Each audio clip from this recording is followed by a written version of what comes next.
Good afternoon, class. As I explained in my announcement, I'm unable to be present on Monday for class, so I'm preparing this video, essentially the same as a Zoom session, but recorded in advance. And what I would like to ask you to do is, after having gone through this video, if you have questions, please feel free to email me, contact me with whatever questions you have. And at the same time, I'd like you to do something else, and that is in the week 12. Now, I'm showing it on the screen here. In Canvas, under week 12, I have two folders, Steve Jobs mock test and Susan Rice mock test. And these I will go over next lecture. That'll be in week 13, a week from Monday. And in the meantime, though, what I'd suggest you to do and what I think would be useful to do would be to try and attempt the test here, both looking at two texts, and essentially it's that first part of the exam, similar to what you have done before, where you have the analysis and you are to draw out observations from it. And so I'd ask you to go through these two mock tests beforehand, before we meet on the following week, and see how you've done and see how your observations compare with mine. All right, so please try that out in the week ahead. I think it'll be a useful exercise for you to sort of prepare for the exam, since the exam will have, again, that part where you're going to have to look at the text, consider the context in which that text occurred, and then look at the analyses in terms of transitivity, logical theme, and on the basis of that, draw out observations. Okay, so I'd ask you to go through those. In the meantime, what I'm going to go through with you today is pretty much an overview of topics that we have covered. And here again, that's why I say if there's anything that doesn't seem to be quite clear to you and you have questions about, it would be good to make those questions known to me, and I can address them again also in that week 13 lecture. By now, you should be very familiar with who is M.A.K. Halliday. You should be aware that he is the pioneer behind the development of systemic functional linguistics. And interestingly, his beginnings were as a teacher, a language teacher, but not as you would suppose, a teacher of English. No, a teacher of Chinese to Westerners. He later, beyond that, went to become a linguist. So he was applying what his experience was as a language teacher to the scholarly work that he pursued later, which was to look at language. In fact, he studied in China, and I do think that did influence his linguistics. He studied under some of China's most well-known linguists. He was engaged in a dialect study of the Pearl River Delta region, in which he was going through and listening to speakers and identifying differences in tone and so forth. He had a very good ear.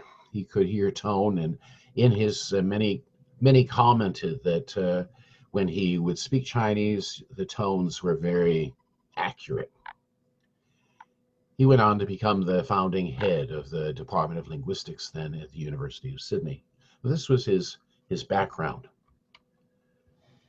Now, again, one really needs to look at him in a perspective of comparison. Represents one particular view of language and approach to the study of language. Chomsky represents the other side, more or less. what's the other side? So what can we say about Chomsky's approach to the study of language? One basic idea that will be different between them is that Chomsky believed that our linguistic ability derives from an innate competence. We're inborn with this ability to use language, and it is this innate competence is logically well ordered. And so therefore, to apply sort of a mathematical, algorithmic kind of representation of language is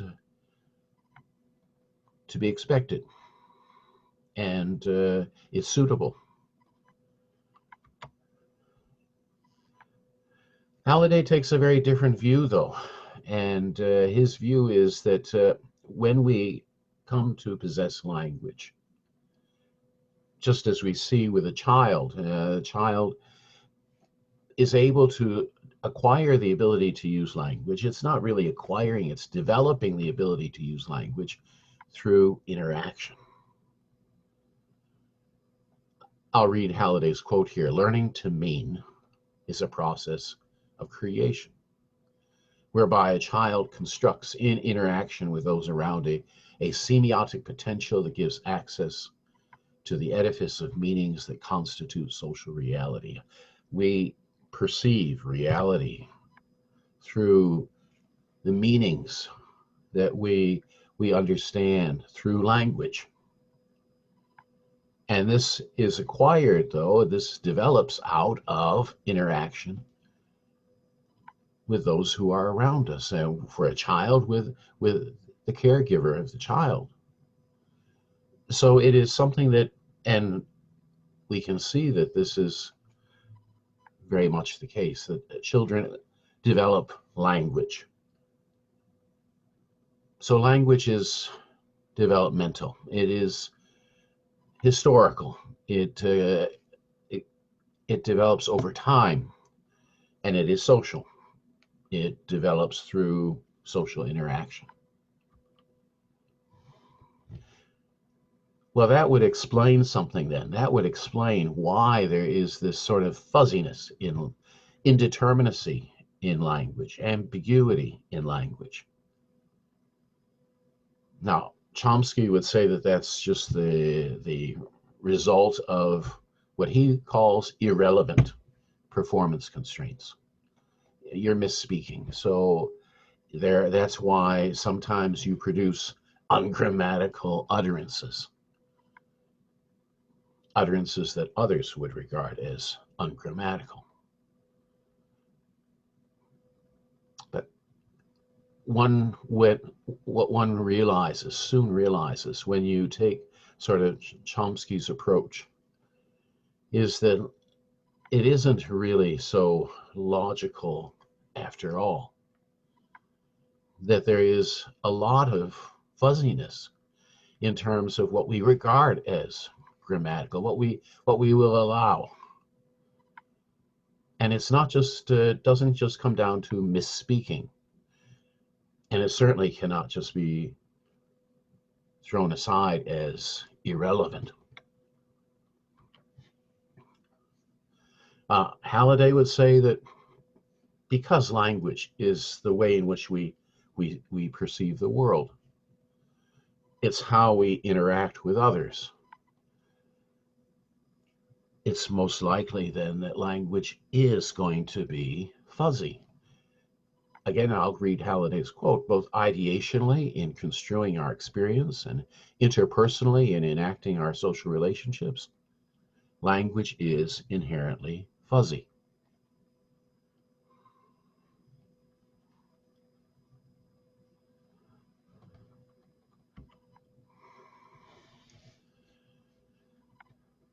I think by now you've heard me read this quote before, and to me it's quite interesting. Again, because it doesn't come from someone from systemic functional linguistics. It comes from a scholar from a different perspective, coming at it from a different perspective. But Stuart Kaufman writes this: thus, while the human mind central to our human embodied agency is sometimes algorithmic and sometimes computes. It does some things we do not yet understand. It makes meanings. So what is language? Language is all about making meaningful choices. What is a text? A text is meaning. Simply put, text is meaning. Text is choice. Meaning comes down to a choice. And so what does a text represent? It's a selection within numerous sets of options. Everything that is said presupposes a background of what might have been said but was not. In other words, there's a range of choices, and what choices that you did make, well, it can be set against those choices that you didn't make. Everything that is said presupposes a background of what might have been said but was not. That, in other words, is meaningful. That you choose to say it in one way rather than another way. That's choice. But why did you make the choice that you made? A text, Halliday says, is a semantic structure that is formed out of a continuous process of choice among innumerable interrelated sets of semantic options. Now, this total set of choices that we have is meaning potential in language. So the system is meaning potential. And when we talk about a system, what we're saying is not that it is systematic. That's important. It isn't to say that it is systematic, and so often I've heard people talk about systematic functional linguistics. Please don't make that mistake, because that is so contrary to the principles that are established in systemic functional linguistics. It's to say that language is systemic. Systemic, it's sort of built in. What's built in? Choice is built in. That's it. We have these sets of semantic options. It's choices. The person who is, well, Halliday's mentor, J.R. Firth, says this: the whole of our linguistic behavior is best understood if it is seen as a network of relations between people, things, events, showing structures and systems, just as we notice in all our experience. Okay, so it's seen as a network of relations between people, things, events, structures, and systems. This network of structures and systems we must abstract from the mush of general goings-on, which at first sight may appear to be a chaos or a flux. In other words, how do we really know what is language? Well, it is only possible to see it within that context of those relations that exist in our experience of the world. And out of those exchanges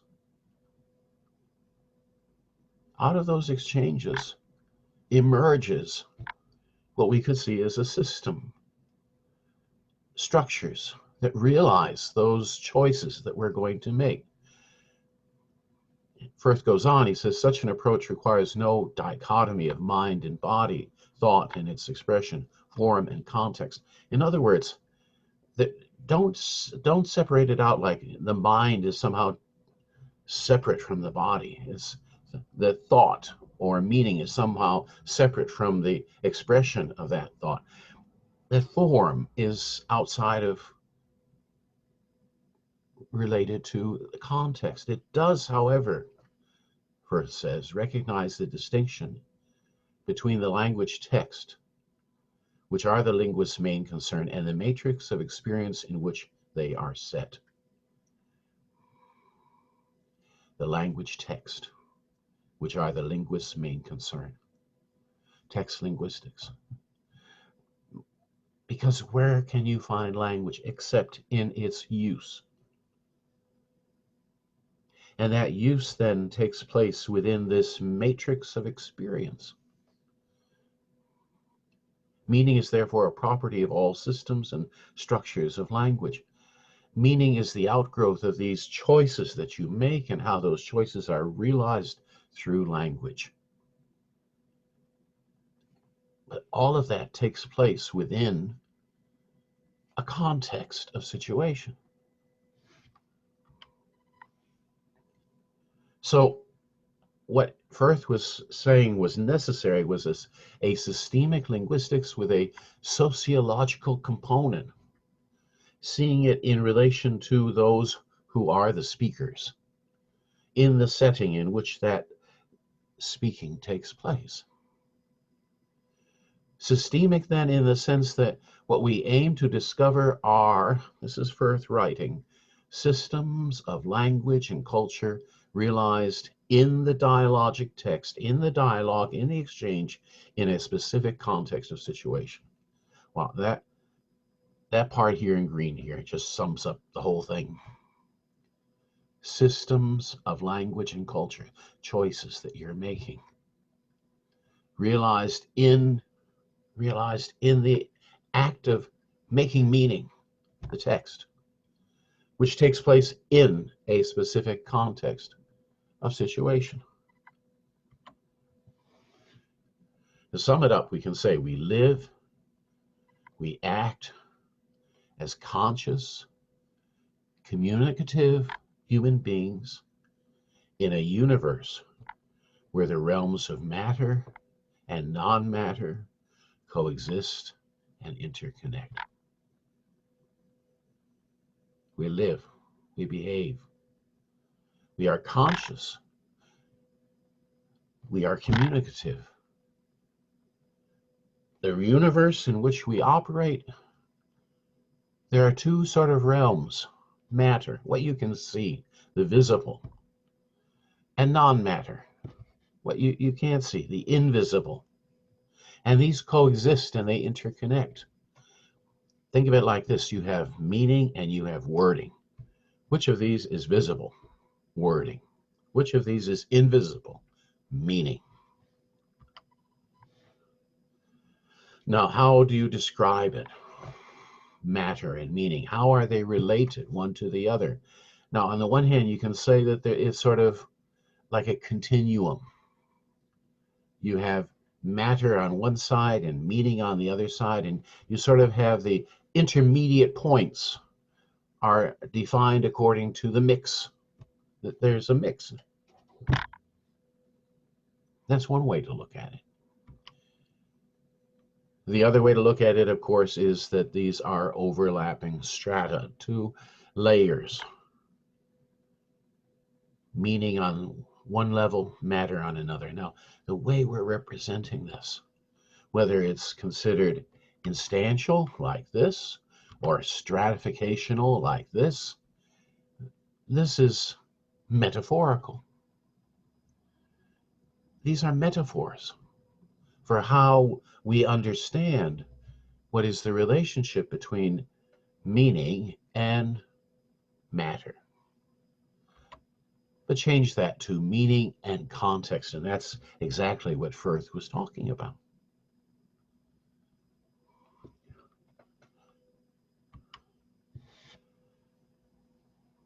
Language is a systemic resource. Language is a particular kind of semiotic system. Yes, it's meaning-based. It's meaning, produces meaning. It's based on grammar, which is characterized by both a stratal organization and a functional diversity.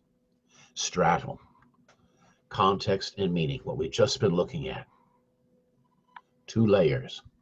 That's stratal. That's the organization. Now, it all takes place within a context of situation then. How do we talk about context? Again, this goes back to J.R. Firth. The influence of J.R. Firth in terms of looking at the context of situation as field, tenor, mode. Three different ways, perspectives on the situation. It's what is being talked about. Field, content. And notice that corresponding to that is one of the meta functions of language, the experiential, how we experience the world. Tenor, the interrelationships between speaker and hearer, between those engaged in a dialogue. Who is talking to whom? This will also relate to the interpersonal meta function. Mode. How is it taking place? Very obvious. Is it spoken? Is it written? Is it written to be spoken? Is it a script? Is it spontaneous, extemporaneous speech? The textual meta function. Okay, so we have this sort of field, tenor, mode. Correspondingly, we have the meta functions, experiential, interpersonal, textual. You remember what Professor Ruqayya Hassan talked about? She talked about this context meta function hookup hypothesis. Context meta function hookup hypothesis. Now, we already seen basically the idea of field, experiential, tenor, interpersonal, mode, textual. Now she's saying there's sort of a bi-directional relationship between. On the one hand, she's saying that the speaker's perception of context, how we perceive the situation we're in, well, that is going to activate certain choices. It's going to prompt you to behave in a particular way. On the other hand, how those meaningful choices are realized in speaking contributes to the construal of what we consider to be the context. You see, it's both ways, right? On the one hand, the speaker's perception of the context, how we perceive the context activates choices that we make, but the choices that are made are going to contribute to how that context is understood.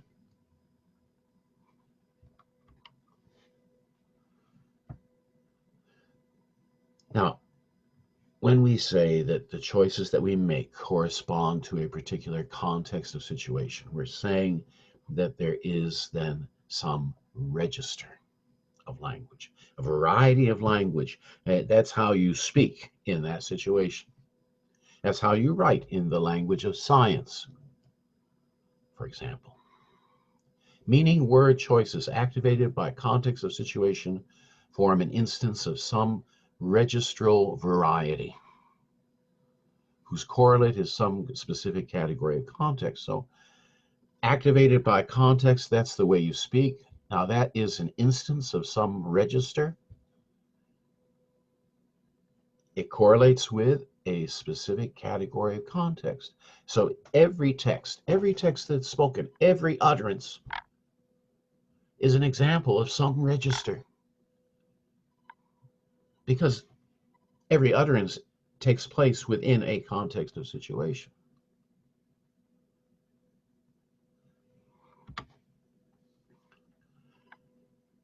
So language is a particular kind of semiotic system which is based on grammar, characterized by both a stratal organization and a functional diversity. Stratal, context, and meaning. Okay, that's just what we've been talking about. Now, we're saying that meaning itself is characterized by a functional diversity. Functional in the sense of involving how we construe experience, experiential, representational, ideational. Different names have been used for it. Interpersonal, enacting social relationships. Textual, how that meaning is then materialized. fundamental to all of our discussion has been this idea that there are three, what should I say, three kinds of meaning. There's a meaning that reflects the way we construe experience. Call it ideational. There's one that deals with how we enact relationships. That's the interpersonal. There's one that involves the creation of the discourse itself, whether it's written or how it takes place. This is the textual. A student asked me, well, the way that systemic functional linguistics looks at a text, is that everything? Does it more or less cover everything that there is about how meaning is made and how meaning is understood within that text? Have we covered all the bases, so to speak? In terms of the metafunctions, I think it's probably quite accurate to say that it covers the three that we've been talking about, the three metafunctions. But when it comes to how those metafunctions are realized in the text by grammatical means, I think that we're only touching a bit of what actually is expressing meaning. You remember I told you the story of how when I analyzed Professor Edwin Tumbu's poetry, and Professor Tumbu, I analyzed one of his poems. I showed him my analysis, and the journal paper that I wrote on that basis, and asked him for his comment. And I asked him, did I capture it all? And remember his reply to me? Some of it. You got some of it. That's pretty accurate, I think, for generally speaking, when it comes to how we're looking at language. It's too presumptuous to say that, yes, we have captured everything there is and we've summed it all up in terms of the three metafunctions and how these three metafunctions are realized in wording and in grammar. We've got some handle on what is going on in the text. When we take a look at these metafunctions, we're trying to identify what is the basis of how we're making meaning. And it's to say that we make meaning. To say that language is more than a semiotic system, as Halliday says, and it's a semogenic system, a system that makes meaning. Well, it makes meaning, as we said. What is the basis for this meaning-making potential in language? What enables it? The lexicogrammar. And this is where the lexicogrammar, this is where we're only capturing part of it, some of it. Thinking about meaning means thinking grammatically. Yes, grammatically means in terms of the wording. And how is that meaning realized? How is the function, the meaning that language is being put to use for, how has it gotten across? It's gotten across through the grammar. And when we say then that experiential it involves the processes and who initiates those processes and what are the circumstances, process, participant, circumstance. Obviously, I think there's probably more to it than what we're capturing here, but it's part of the story.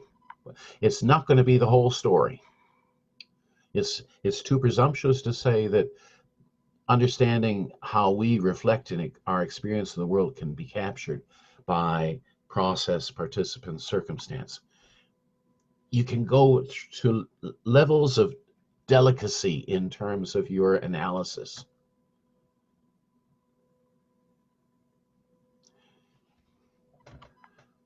The experiential, this idea of transitivity, process, participant, circumstances. Now, this comes back to when you say it's a system, what properties are there of the system? What properties? It's system of choice, yes, but it has certain properties. And what are those properties of this system? The first is that it is paradigmatic. What is a paradigm? Paradigm is a category. You choose from among different options. That's paradigmatic. People, when they talk about language, usually talk about whether it's syntagmatic or paradigmatic. Now, if you're talking about it in terms of sort of a sequence of words filling different slots that occur in sort of a linear sequence, one after the other, and how they're ordered and so forth, that's syntagmatic, and that's what you study in syntax. But here, what you're saying is that what goes into those slots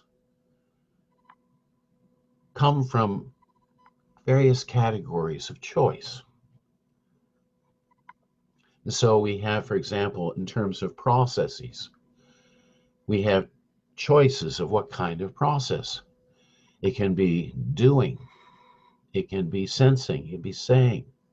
You can see the list here on the screen: behaving, existing, being, becoming, having. And the terms that are used in systemic functional linguistics are material, doing, mental, sensing, knowing, seeing, feeling, verbal, so on. You see what's on the screen. Now, these process types, how did we come up with these with these categories? Okay, you can say, well, it seems pretty obvious they are different in meaning. Oh, but if you come down to it, then every verb is different from every other verb, right? And so meaning can be taken to a level of delicacy that would make every verb different from every other verb. So how do we enable certain sort of some abstraction here? We abstract out certain categories here. And what's the basis of these category assignments? Why do I say that these are all doing processes and these are mental processes? How can I distinguish them? Is there a way other than through meaning? And you remember, we discussed this before. We talked about 3 tests that Halliday applies to distinguish these sort of categories, what type of process we're talking about. And you remember, doing process, for example. And the first test was, can you say, what did X do? So give you the sentence, John kicked the ball. Can I say, what did John do? Of course, he kicked the ball. What did John do to the ball? He kicked it. For a doing process, I can ask those questions, especially if there's 2 participants, okay? What about the one doing the action, the initiator of the action? Does it have to be human? No, it can be non-human. Can it project? You remember what project means? A that clause, for example, in English. Another sort of clause that follows it, that is connected to it, that is projected by that process. And you cannot use that clause with a doing kind of verb. And so what can you say? You can say that, well, these doing processes behave in a particular way. You can ask, what did John do? There's certain qualities that you can say attribute to the initiator, and it cannot do some things. It cannot project, cannot take a that clause. In contrast, we said for a mental process, what did John do? John saw the bird. What did John do? He saw the bird. No. In English, it doesn't work. What did John do to the bird? He saw it. No.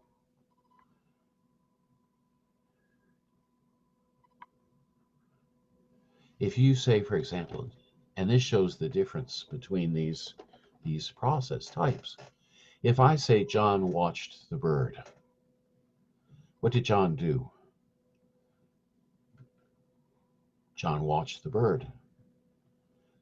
You see, watch is essentially not a mental process. It's something which is an activity. It's doing. It must be, in other words, the one that is the initiator, the sensor, must be human or have human-like qualities or have a sense of consciousness. It can take a that clause. Verbal processes. Now, that would seem it can project, but like a doing process, it can be done by something that is non-human. The clock tells me it is time to leave. And I can say, what did John told a joke. What did John do? He told a joke. But I can't say, what did John do to the joke? What did John do to the joke? It doesn't make sense. What we are doing is we are distinguishing on the basis of how these verbs behave in the grammar. Thinking about meaning means thinking grammatically. Likewise with relational processes. And again, we can apply these three tests to what is a relational process. We are defining the difference between these various process types. And we're doing so on the basis of questions. And these questions go to who can be the initiator, participant. What can that process project? Can it take a that clause? Can you ask the question, what did X do? Can you substitute the verb do for that process? We define the difference between these process types. Now, does that give us a handle on better understanding what's going on in a text? I do think so.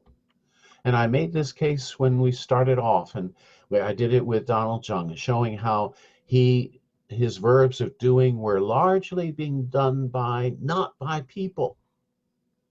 Now, what does that sort of tell you?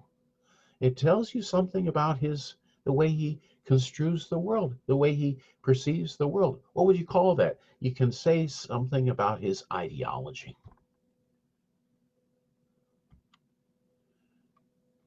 He says it himself. He says, things are in the saddle and ride mankind. He gives this quote, meaning that we are being driven. We are not the masters of our fate. But you see, that comes through then in the way he uses language. Now, to me, that's what I want to get from my linguistics.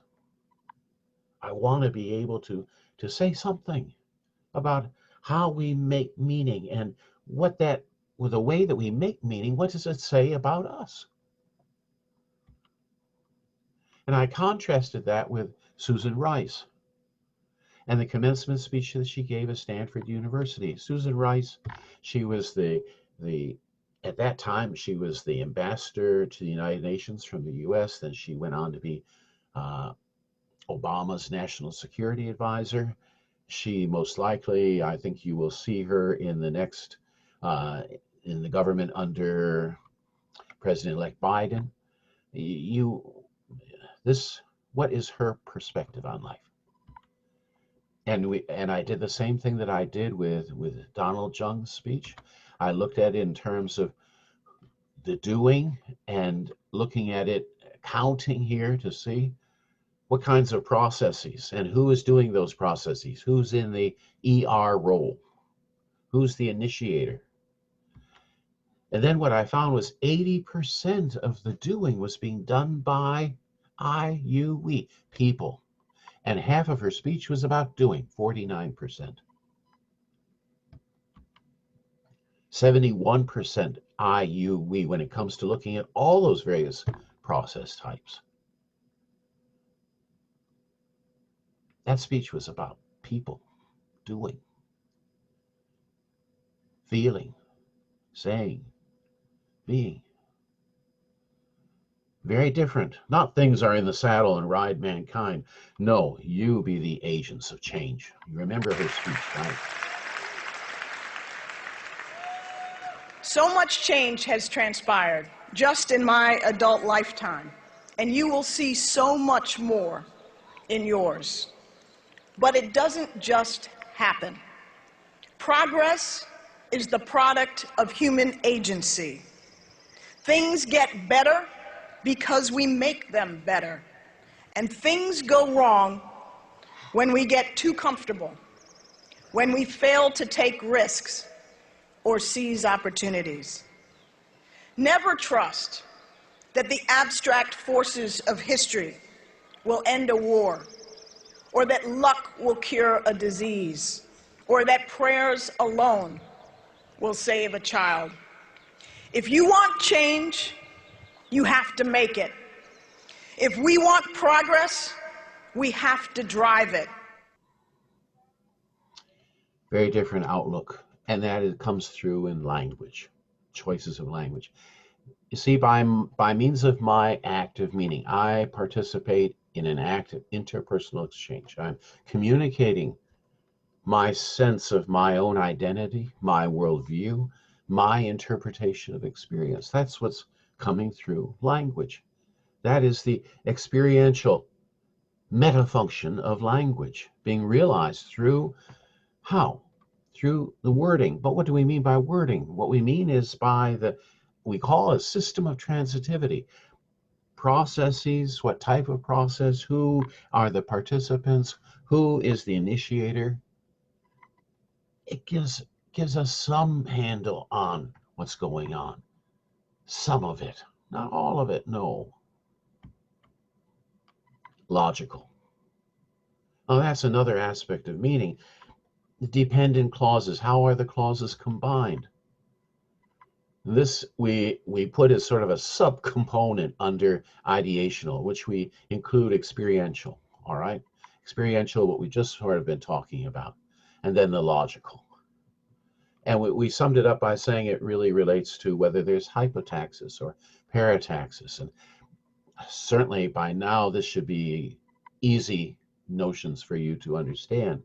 Parataxis, a symmetry, you just sort of adding on one idea after another. Hypotaxis, where there's one main idea and then the other is sort of pointing to it, sort of elaborating on it, perhaps. So the core idea is the alpha. This is my father who is teaching here. That cannot stand alone. That must be, it's in support of the main clause. We distinguish what was a non-restrictive relative clause. It just added on information. You remember how I illustrated it. I said how many, if I change it, I don't say this is my father, this is my brother. And I can have more than one brother, right? So this is my brother, comma, who is studying here. Now, when you see that comma, you know that there's the rest of it is another clause. It's not embedded. It's not post-modifying brother. It's just giving you additional information about, I'm giving you additional information about my brother, that he's studying here. How many brothers do I have? One. But when I take away that comma, punctuation is very important here, because the punctuation tells you that in this case, if I have no punctuation, no comma, then this who is studying here is a post-modifier of brother. It's like embedded, it's part of that noun phrase of which brother is the head. And in this case, you're saying that you have more than one brother and you're identifying which brother. You're restrictive. Some people call it restrictive relative clause. Some people call it defining relative clause. It makes a difference. Now, what do we call that? We don't call that hypotaxis. We call that rank shifting. Now, that's only part of the story, whether it's paratactic or hypotactic. You can elaborate on the clause. We just saw that with, this is my father who is teaching here. That's hypotaxis. I could use a colon in the, make it paratactic. There are three components of meaning. Colon, they are clearly two ideas. Both could stand alone. It can be extending. I will leave soon, but other conjunctions like and or. On the other hand, I could use an adverbial. So he went home, main clause. And the beta clause then is, instead of going out with his friends, alternative, yes. It expresses alternative, just like or does. But here it is hypotactic. Cannot stand alone. One part of that clause, that complex clause, those two clauses, one of them is core. It's the nucleus. Independent, can stand alone. The other one, dependent, cannot stand alone. Enhancing. Does it give you information about whether it's where, when, why, how, cause and effect, a conditional, concession? All of these would be related to enhancing. And finally, projecting. It could be paratactic. A direct quote. Tom said, comma, then the quote. Or it could be indirect speech involving a that clause. And this is what we talked about just a moment ago, projecting.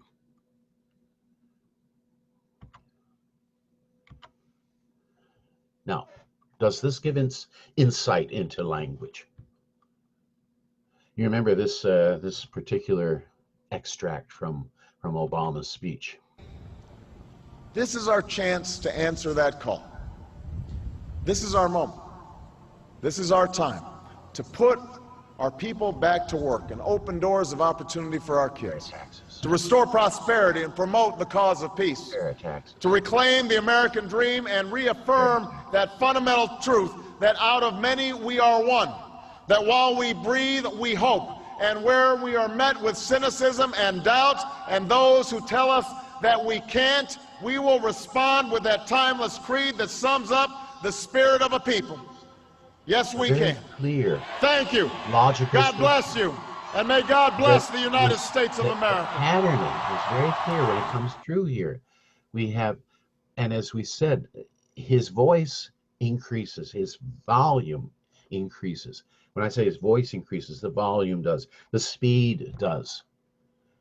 Because it has sort of a rhythm to it. The logical just gives it a sense of 1, 2, 3, 1, 2, 3. It had a rhythm. And that comes through from the logical structuring of this particular text. Now, it's not just in speeches, and in this example that we looked at from Tennyson's In Memoriam, when we looked at part of what his poem was about, we noticed that, oh, yet we trust. And then what follows is a that clause.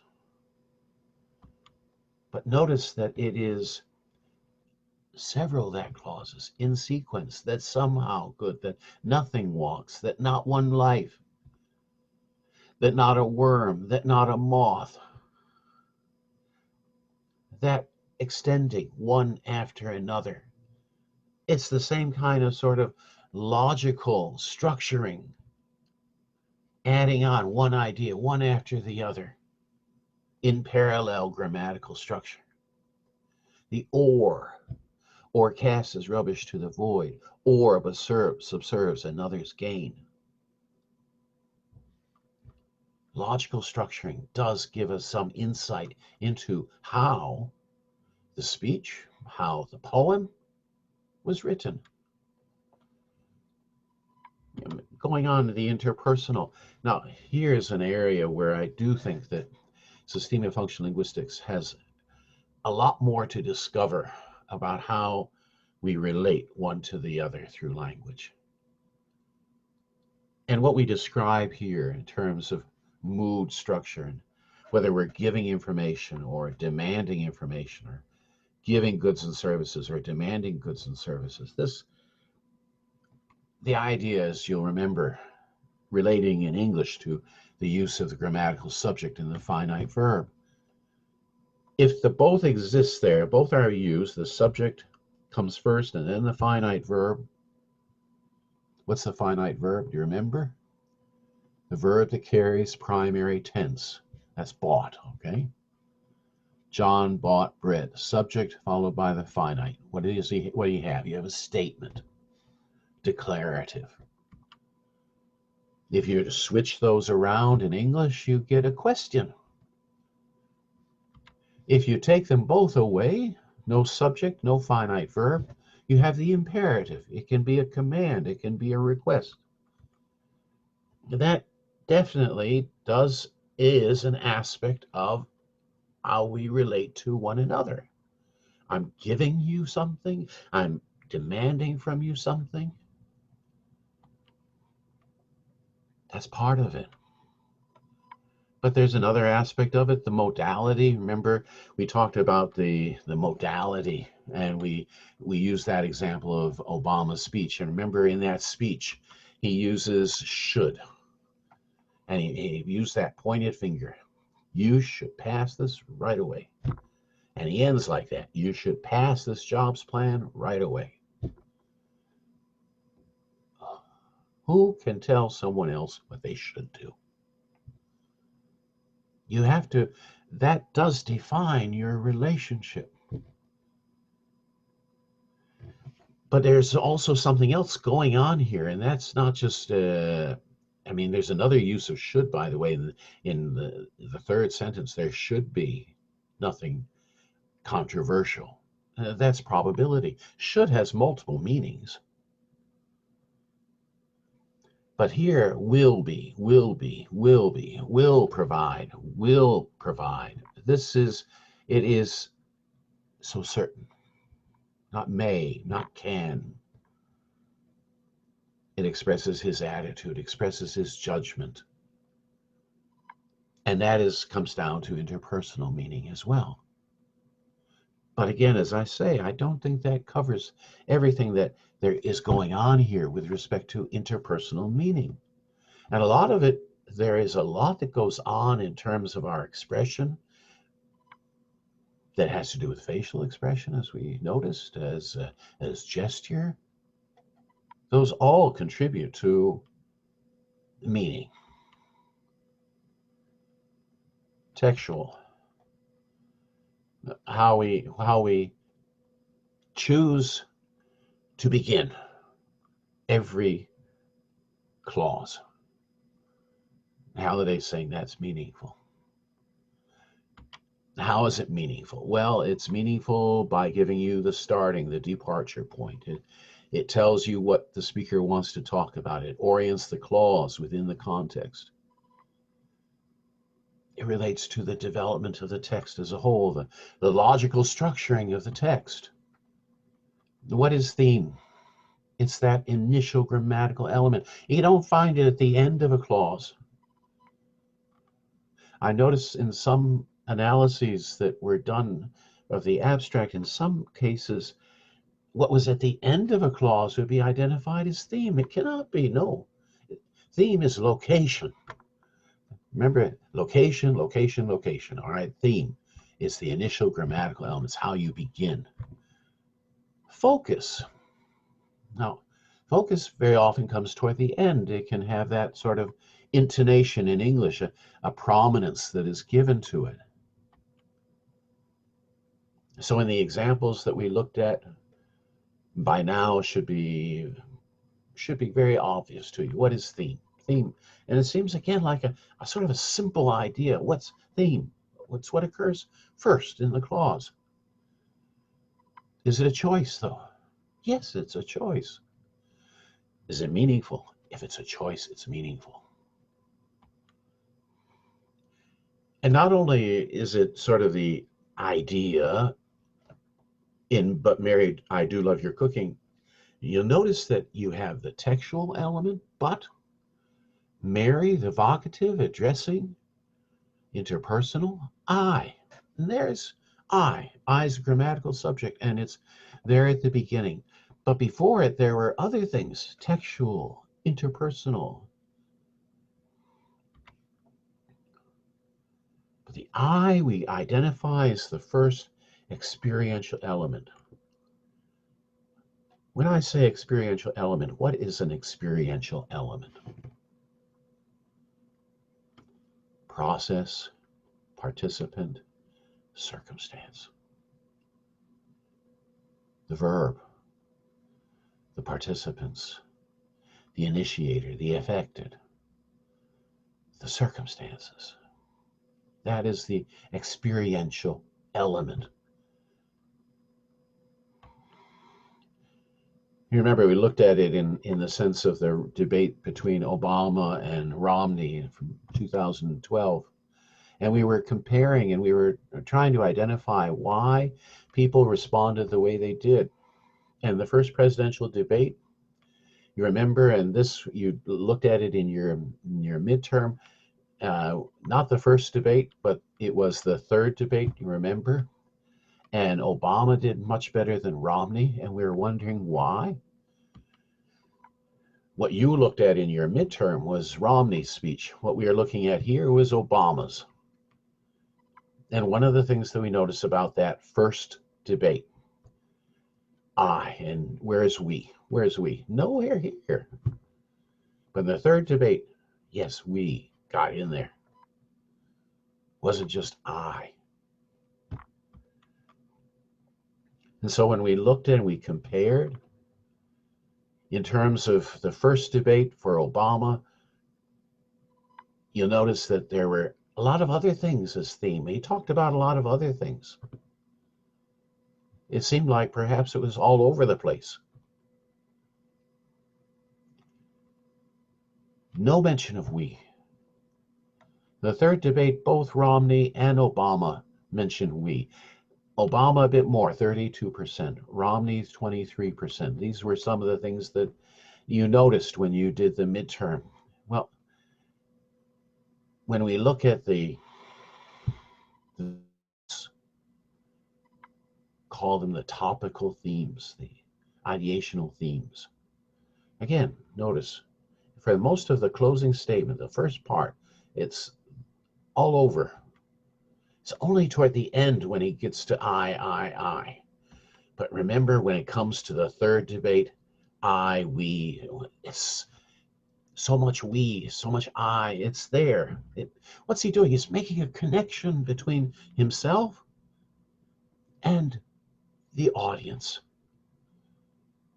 Not I and you, that would be separating, but we joins you with whoever you're speaking to. And by putting that first, that put the emphasis, it's about us. It's about we. Now that, I believe, certainly did make an impression. And again, is that all there is to it? No. His eyes, remember, his eyes in the third debate were on you all the time. In the first debate, he wasn't looking at the audience through the camera. No.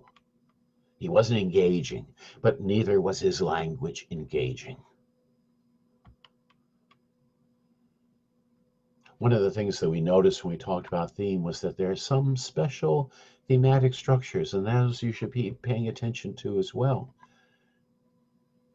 When I say, it's John, I want, no, there's not sort of old information, sort of new, not what you were expecting.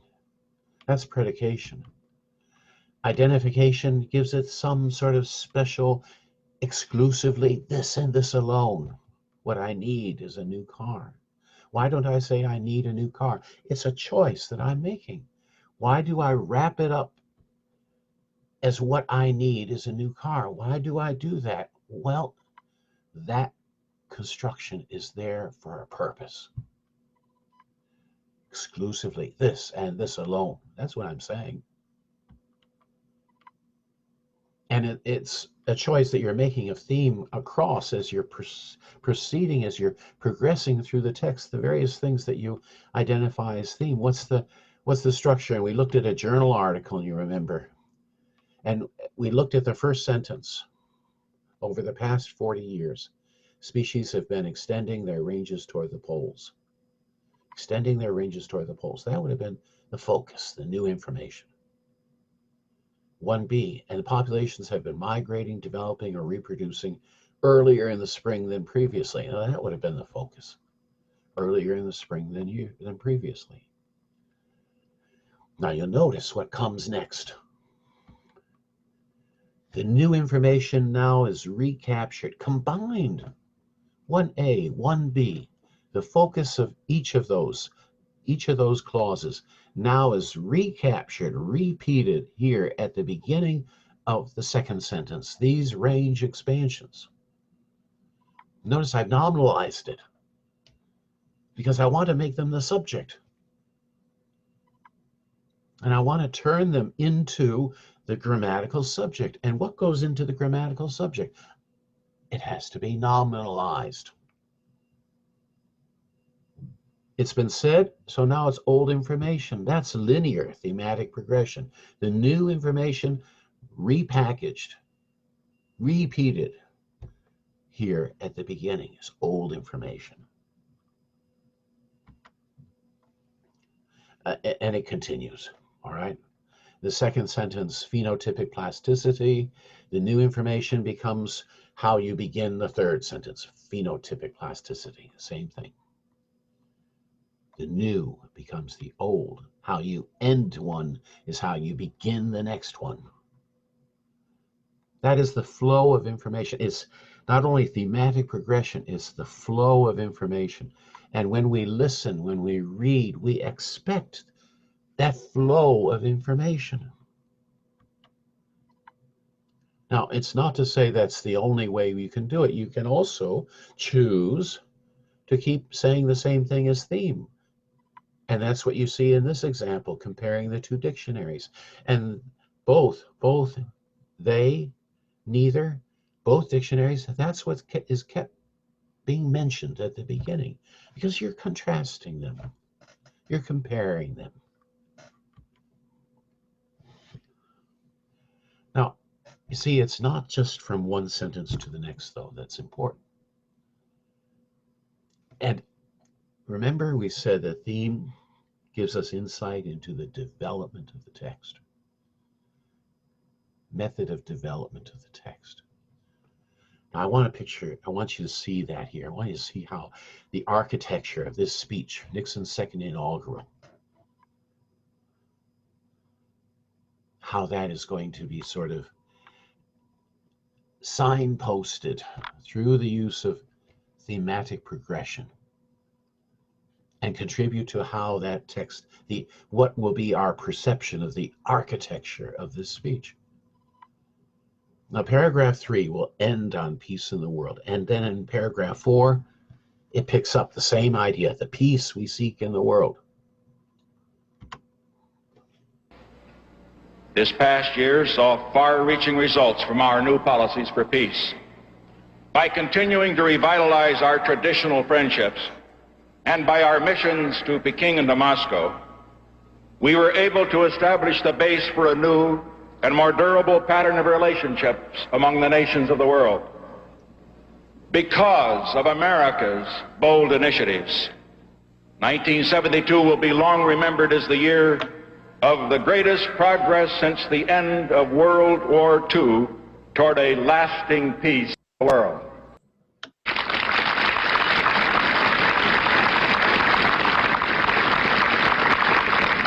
The peace we seek in the world is not the flimsy peace which is merely an interlude between wars, but a peace which can endure for generations to come.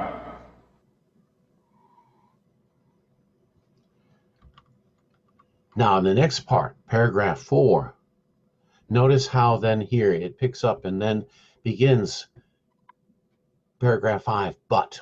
What is that? It gives sort of a sense of enhancement. It's concession. Okay, it's, as he puts it, it's important we understand America's role, necessity, limitations of America's role.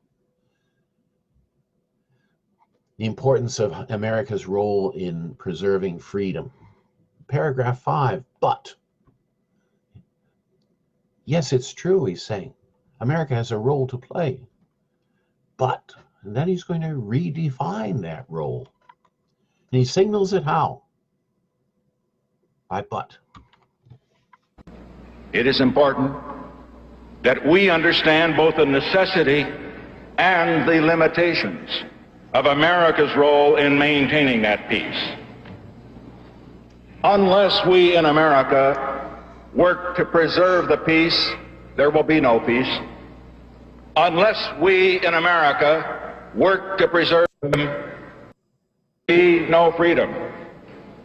But let us clearly understand the new nature of America's role as a result of the new policies we have adopted over these past 4 years. Now, finally, paragraph 6, 7, 8. Notice the sort of the paratactic structuring here. Through a continuous thematic progression. We shall, we shall, we shall, we shall. But let us clearly understand the new nature of America's role as a result of the new policies we have adopted over these past 4 years. We shall respect our treaty commitments. We shall support vigorously the principle that no country has the right to impose its will or rule on another by force. We shall continue in this era of negotiation to work for the limitation of nuclear arms and to reduce the danger of confrontation between the great powers.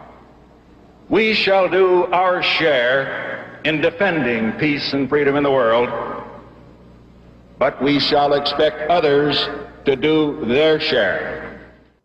Okay, now notice how what we have been looking at is that there are different devices being used here to give us an idea as to the logical structure, and a lot of it has to do with what is theme. It can be the textual theme, but it can be the continuous thematic progression. We shall, we shall, we shall. And then paragraphs 10 and 11, again, a sort of paratactic through this sort of use of a parallel structure. But we shall expect others to do their share. The time has passed when America will make every other nation's conflict our own, or make every other nation's future our responsibility, or presume to tell the people of other nations how to manage their own affairs.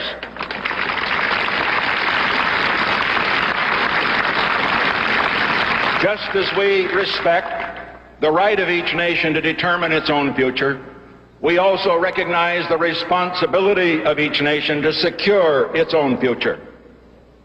Just as America's role is indispensable in preserving the world's peace, so is each nation's role indispensable in preserving its own peace. Now, that architecture, which we've been illustrating, more or less in a top-down, put it the other way around. Put it as it's sort of built up. When that speech is built together, and now theme played an important role in how we perceive how this text was put together in a coherent, structured way. Now you can see in this overall sort of schematic of the whole speech that these paragraphs 3 through 11 sort of build up to a certain idea, and then it changes. But what was interesting is that when we take a look then at the paragraphs 3 through 11, it had a very different texture. What do I mean by texture? Well, if you take a look at the rest of the speech, let us, let us, let us, repeatedly used throughout the text, that means the text itself very cohesively put together with let us, right? But except through these paragraphs 3 through 11. That's striking. The texture of this section was very different than the rest of the text. As though this was, if you think of it as texture and you think of it as something being sewn, it seems like this is a completely different kind of cloth compared to the rest.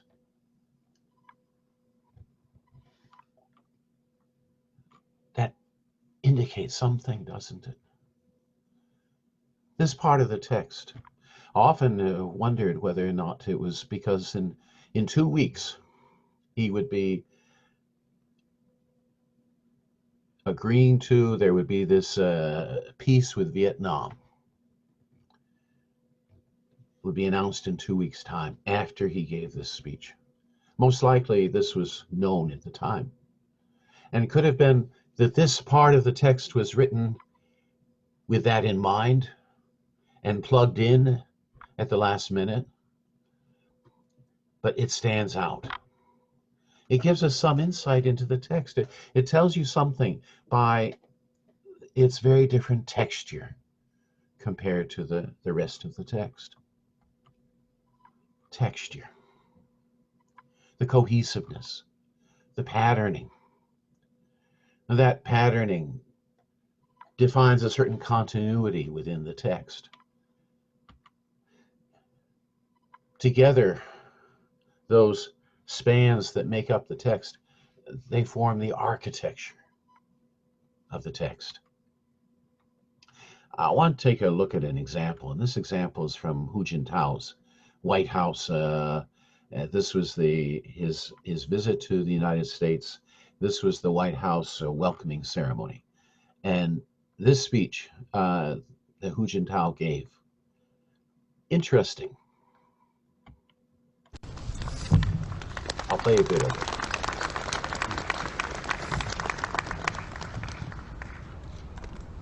总统先生、奥巴马夫人、女士们、先生们、朋友们，很高兴应奥巴马总统的邀请，在议员胡适的时期来到华盛顿，对美国进行国事访问。此时此刻，我谨代表13亿中国人民，向美国人民致以诚挚的问候和良好的祝愿。 Mr. President, Mrs. Obama, ladies and gentlemen, dear friends, it gives me great pleasure to come to Washington and pay a state visit to the United States at the beginning of the new year at the invitation of President Obama. At this point in time, let me extend, on behalf of the 1.3 billion Chinese people, sincere greetings and best wishes to the people of the United States. All right, now that's all I'm going to play of the speech, but just looking at the English translation here, certain things I've highlighted. Okay, it starts off quite interpersonally. Mr. President, Mrs. Obama, ladies and gentlemen. Now that's interpersonal theme, right? He's addressing them. You notice the first person sort of figures in here. Me, gives me great pleasure.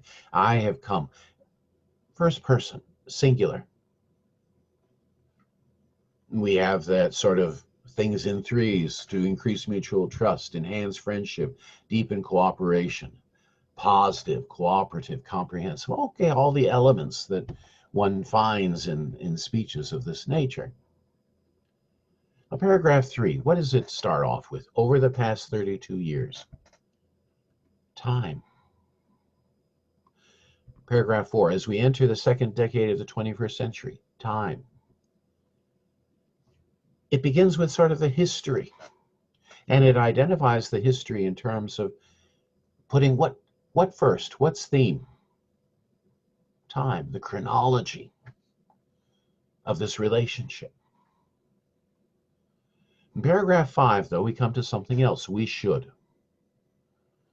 And you'll notice how, at the end of paragraph 5, how does it end? Our cooperation as partners. Now, notice how that's picked up in 6, 7, 8, and 9. Very paratactically, very structured. Our cooperation as partners should be based. Our cooperation as partners should be based. Repeated 4 times. Now, that's a very strong kind of signaling through the choice of theme, a thematic progression which is on the one hand linear. It ends paragraph 5, our cooperation as partners. Paragraph 6 begins and then maintains that our cooperation as partners 1, 2, 3, 4 times. But notice something else here. Modality. Should be based. Well, it's not speaking in terms of probabilities, right? No. Obligation. Should. Requirement. No. Remember Obama, you should pass this bill right away. And at the time, we said that sort of reflects sort of the relationship between himself and Congress, that he was in a position of authority to tell the Congress what they should do. Now, notice that that's what Hu Jintao is doing here. At the very beginning, he's sort of identifying what's the requirement, what's the obligation, should. He's laying it out there.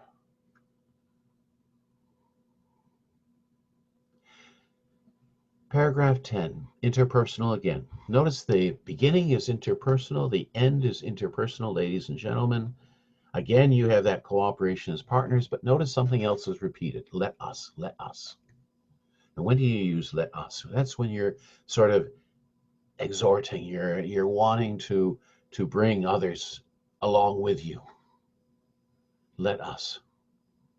In many ways, this speech is very characteristic of what we would call these state visits, these speeches that are given at state visits. This welcome, it starts off interpersonal, it starts off first person, and then moves on into the history.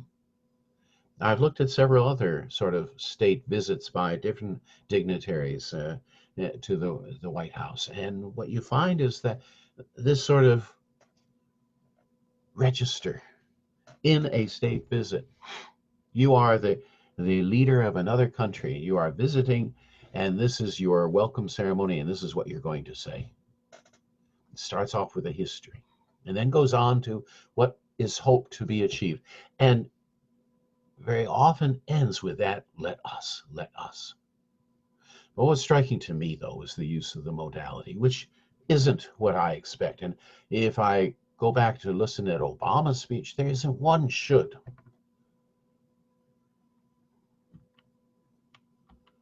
It has a structure. It has an architecture. And theme plays an important role in showing me how this text develops. You know, when we talk about rhetorical structure theory, we're saying that you have functionally significant span. What is a functionally significant span? It has texture. It has cohesiveness. Those paragraphs 3 through 11 in Nixon's second inaugural, that had a defined texture, very cohesive by what? The absence of let us. It wasn't what was said, it was what was not said. And sometimes the choices about what we don't say are more meaningful than what we do say. Functionally significant spans then are related one with the other by various relations and form the architecture, the coherent structuring of the speech. Why systemic? Systems of choice, sets of semantic options. This system has a property of being paradigmatic. And Halliday represents this paradigmatic quality through a system network. And you take a look at this system network. What you're seeing is, for example, you have experiential kinds of process types. You have the interpersonal, you have the mood type, whether it's an indicative, which can be interrogative or declarative, or an imperative. What kind of theme? You have the textual. So you have all three here. Choices that are being made. Of course, this is a highly simplistic representation in terms of what goes into a system network. We have the process. Now, we have mood type, we have theme. What kind of choices are we making here? We are and choices and we have or choices. Now, and first is that when you speak, it has both experiential, interpersonal, and textual meaning. All three concurrent. You're making a choice of process type. You're making a choice of mood type. You're making a choice of theme. And then within process type, though, you're making choices that are or choices. It can be material, or it can be mental, or verbal, or relational. And or choices are represented here within this system network. Now, one property of a system, meaning as a system of choice, is that it is paradigmatic. The other is, as you see here, probabilistic. Now, language changes. What changes? The probabilities change. An example was this, where the comparing intransitive and transitive verbs. What's an intransitive verb? One participant only. Tim smiled, the river flowed, the audience laughed, the girls screamed. And you have transitive, multiple participants, two, maybe more. The waiter poured the tea. The teacher gave John the book, three participants. Bob hit the ball. The player kicked the ball. But do we have a third type? Transitive or intransitive? The wind opened the door. That's transitive, right? But I could just say as well say the door opened. Intransitive. It's not the passive.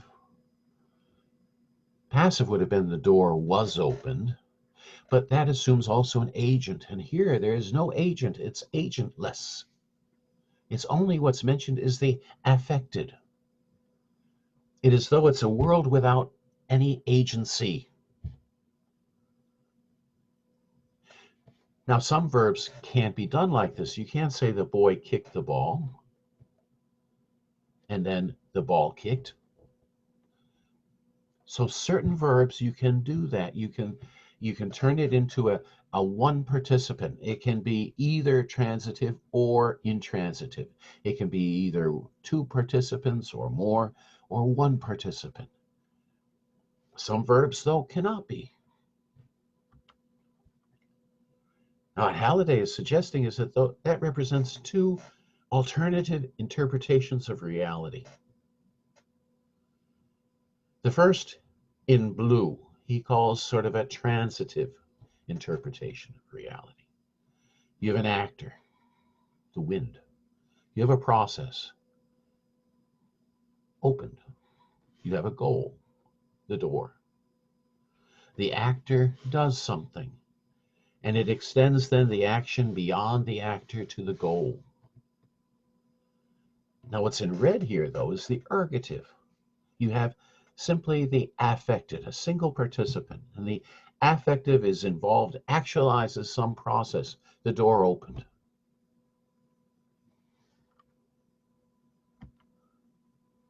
Now, what's interesting is that intransitive, the glass broke. Transitive, like Fred broke the glass. The curtain moved. Jane moved the curtain. Now, these are all examples of what we've just been describing, like open. So we do seem to have a situation then where it seems that we have these two sort of verb types. We have the most transitive, like kick, must have two participants. We have the most intransitive, like flow, which is one participant. And then we have this unrestricted type, where it sort of seems to be collapsing this distinction into one larger class of verbs. It seems to be a tendency that the language is changing toward. where the verbs are neither transitive nor intransitive. And it sort of seems to be merging. Now, that is a change that is taking place. Now, what kind of verbs are being affected? It's the verbs that occur most frequently in the language are those that are seeming to be the most affected by this change.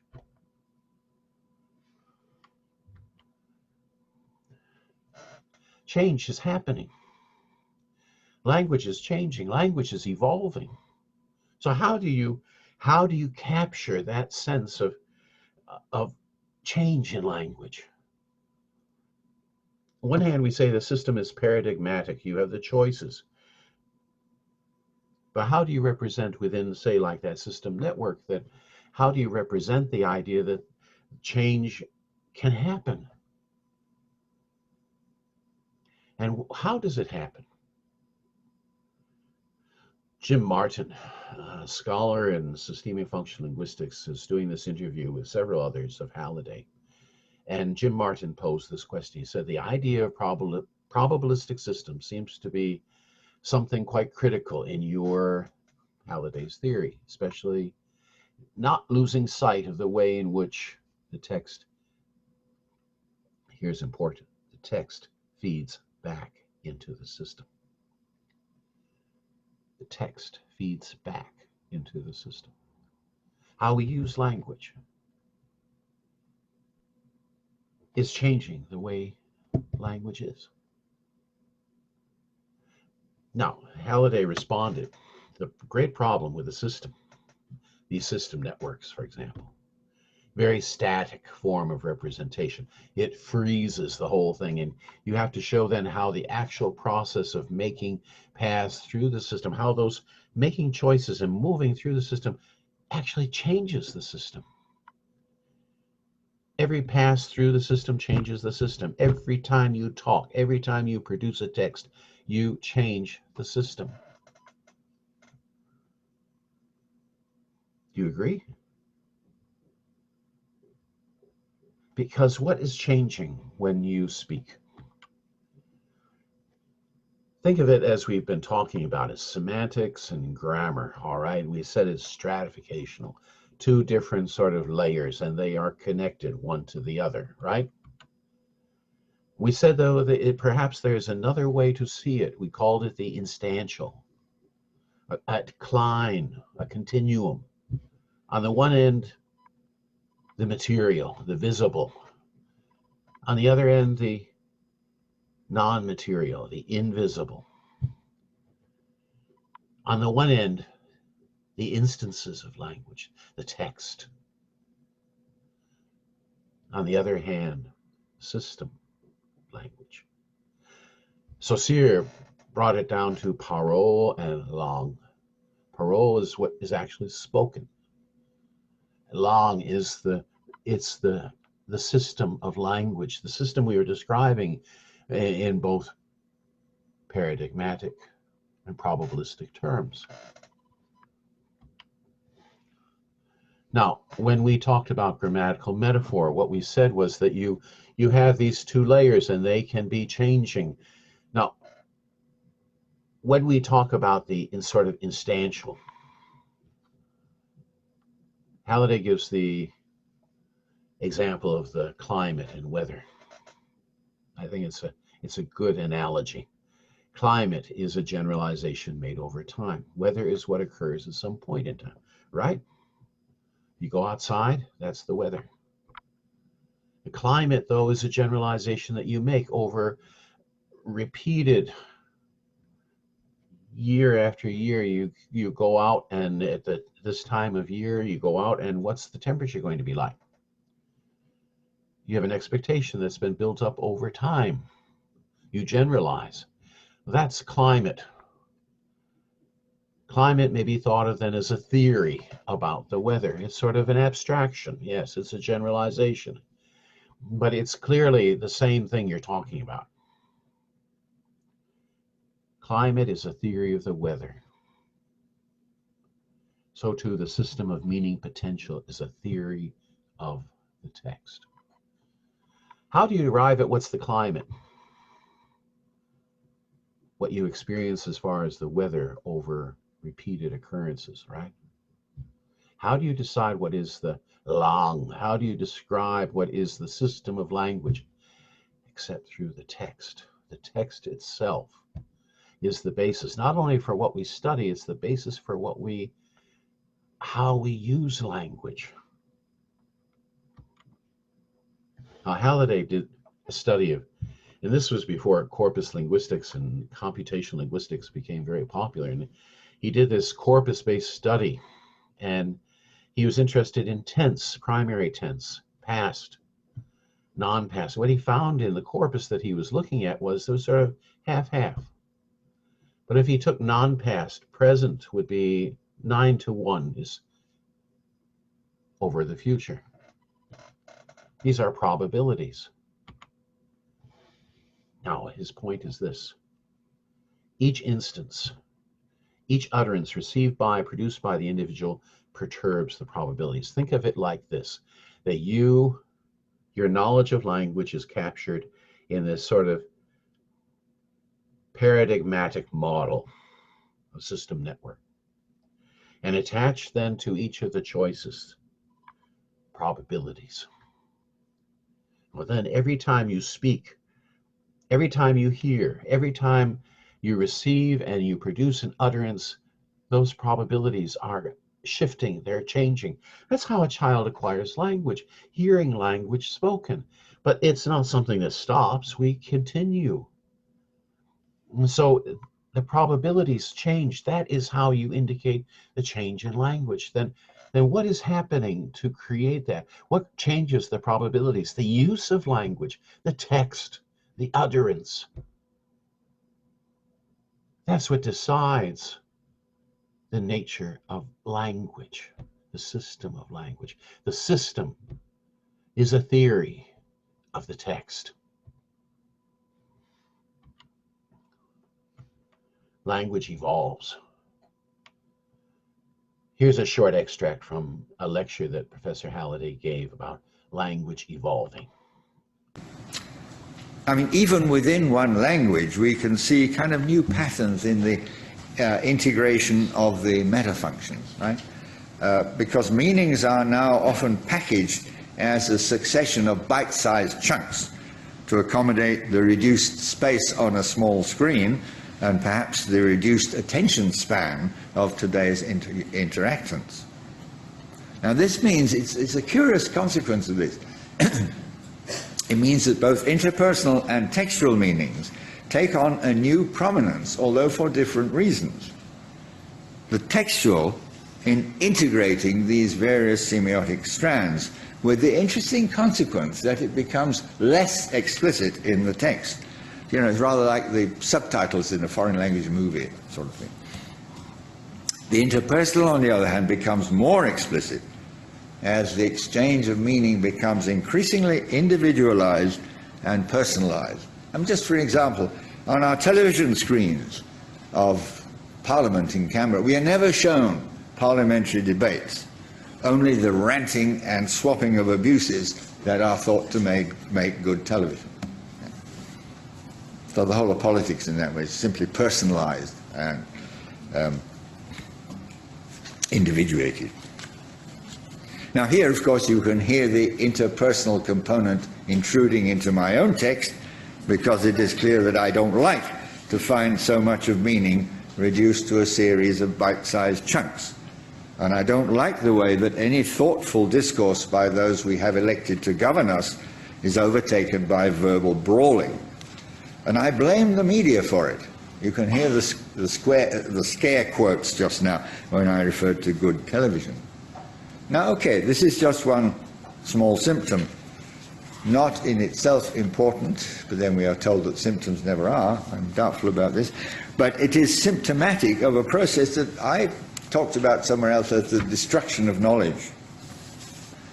A destruction of knowledge which, as an old-fashioned socialist and lifelong Marxist, I see as part of the death throes of what is now corporate capitalism. Okay, so Halliday is suggesting that language is indeed changing. And technology is part of it. Meanings packaged as a succession of bite-sized chunks, the interpersonal becoming more explicit, meaning becomes increasingly individualized, personalized, the textual becoming less explicit. We don't indicate the connections between our ideas. They're like separate. They're like, as he puts it, subtitles in a foreign language film. Thoughtful discourse is overtaken by verbal brawling. I, of course, hope that linguistics will continue to throw light on language. I hope it will, how shall I say, maintain at least the basic principles that I have always tried to live with. Language as a basic human resource, as something that has potentially immense power, which is hidden very often, partly because people are genuinely not aware of how much they are, in fact, depending on it. I used to say this to students sometimes. Here is a set of tasks. Imagine how much more difficult would they be if you had no language with which to engage with them.